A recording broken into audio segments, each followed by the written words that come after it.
Welcome to Puerto Rico. Puerto Rico is officially aimed for 3 to 5 players, and that was maybe true 20 years ago. This is the original German version, but it is no longer a 3 to 5 player version, because it can be played solo, which I'm not going to showcase today, and it can be played with 2 players up to 6 players. And I was invited for a New Year's Eve with some friends to spend, and they requested to play Puerto Rico, which I would happily oblige, but I was worrying about 5 players, wanted to play with 6, so everybody could participate. And so I built the 6-player version. For the 6 players, you need extra colonists, a new ship, and extra goods barrels, extra victory points, extra rolls, and extra production buildings. And here it says temple, but I built a church, which you'll see later. Extra plantation tiles. So this is a nice little sheet that I produced. I can share it if somebody wants it. On the back side, we didn't use this, but it is reminders for mistakes that people usually make. So nice usage of the backside. But this is pretty handy.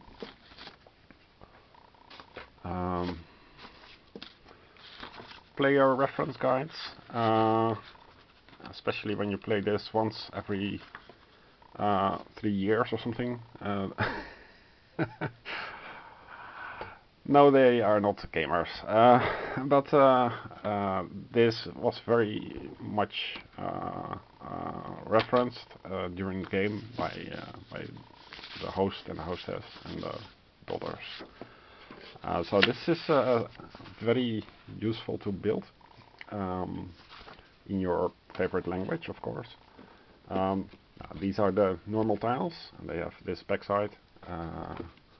And I saw some terrible US versions, and I really like the European design.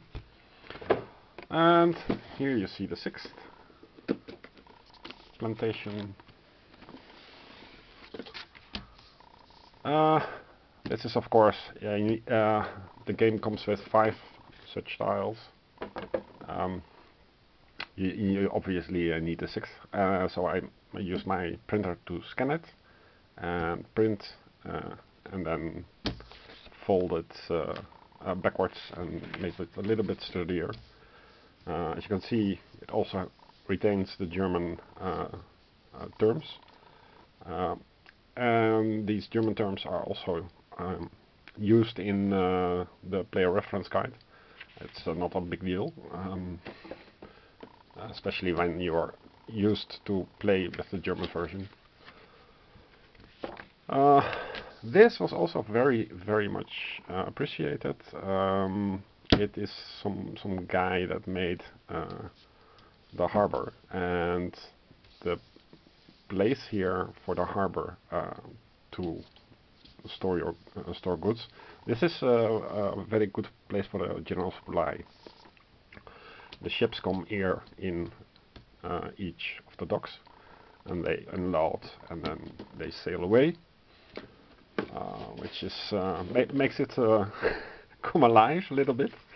So this is also highly recommended. But yeah, use something sturdy, because otherwise the points will curl up in a warm atmosphere. More of these things. I didn't make the two extra boards as thick as they are, because you are limited to the size of the box, and there is not that much space. As you can see here, you have to stay inside the height. More of these sheets. This is a Variante für zwei Spieler. That's in German, but it's very clear what you do. Also, there are several variations. I also built the solo, the San Juan. It's an AI in a card form. This is the English version, and if you really insist, you can print out this sheet, and if you print it out on a single side paper, you can cut this out and glue it on your German copy, for example. They are a perfect fit if you print it on A4. So that saves you the measuring nightmare that you always have to go through when you want to embellish your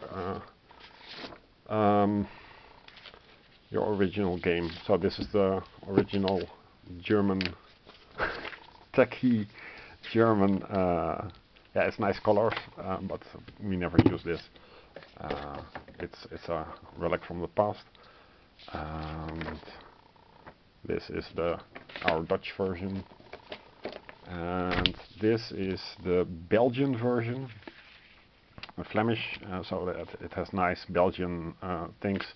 And I highlighted in yellow what is important.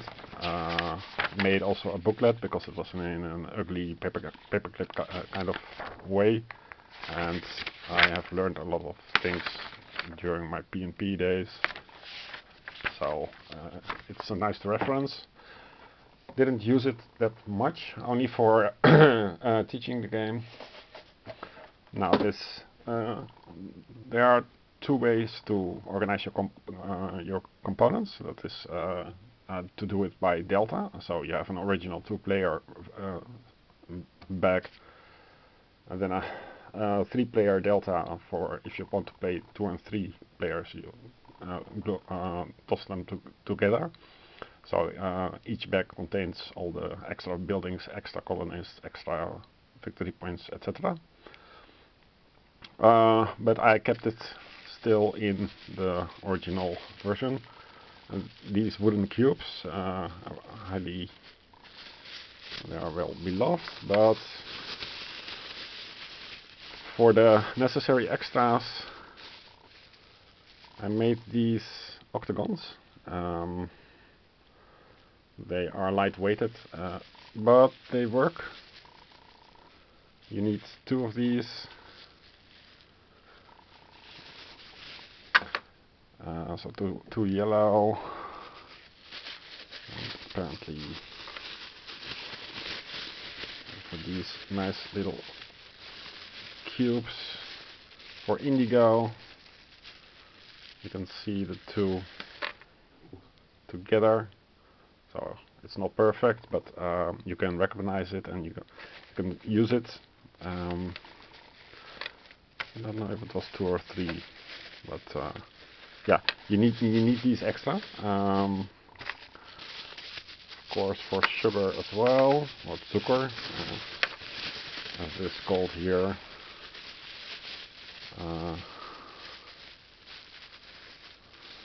It's not here. Coffee then. So yeah, they are in the coffee as well.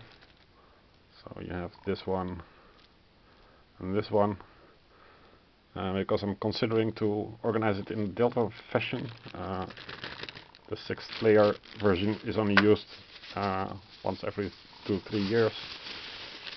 There's no point in having to not take out everything. Let's see, yeah. So this is done. It's a very good way to organize, I believe. So this is the original ones. The German version game came with 21 extra. So there is one meeple, one token to come up with the required amount of 122. Money is not needed. This is the basic buildings. And this is what I built. So let's store it here so you can see.